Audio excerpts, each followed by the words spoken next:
भारतीय डाक विभागाची नवी कार्यप्रणाली कार्यान्वित होण्यासाठी वेळ लागतो आहे आणि त्याचा थेट परिणाम जो आहे तो पोस्ट ऑफिसमध्ये येणाऱ्या ग्राहकांवरती पाहायला मिळतोय। सकाळपासूनच अशा स्वरूपामध्ये ग्राहकांची जी गर्दी आहे ती या ठिकाणी होते आहे।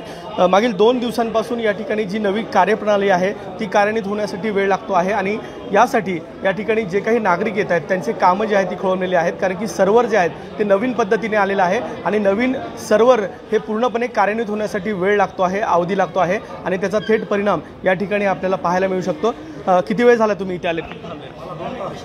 9:30 वाजता आलेलो आहे। काय पाठवायचे?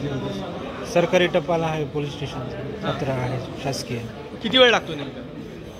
काय चालू बंद होतं त्यामुळे आता सकाळपासून तर काय थोडा वेळ अर्धा तास सुरू झालं, पुन्हा बंदच राहिलेलं आहे। आणि तुम्ही किती वाजता आलेत? काय सध्या 10 वाजता आलोय। मागच्या सोमवारपासून बंद आहे।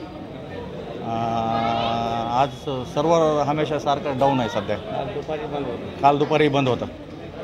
अजूनही प्रॉब्लेम आहेच। किती नंबर लागेल का? चालू 5 तारीखपर्यंत बंद होतं हे। ते मी आलो म्हणलं साहेब एवढं अर्जंट आहे म्हणलं, तर म्हणलं नाही आता 5 तारखेला डायरेक्ट आहे। मग 5 तारखेला दिवसभर इथं होतो। नंबर आला माझा आणि 3ला काउंटर बंद झालं। म्हणलं प्रॉब्लेम झाला, जाऊ वापस। पुन्हा सकाळी 9:30ला लाईनला आलो काउंटर उघडायच्या आधी।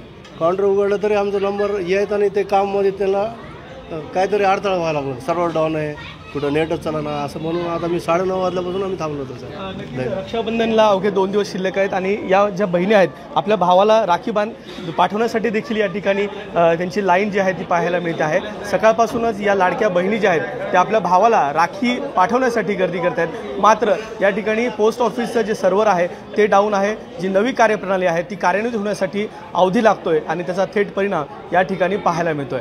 कॅमेरामन प्रमोद जोशीसह विकास माने, एबीपी माझा, बीड।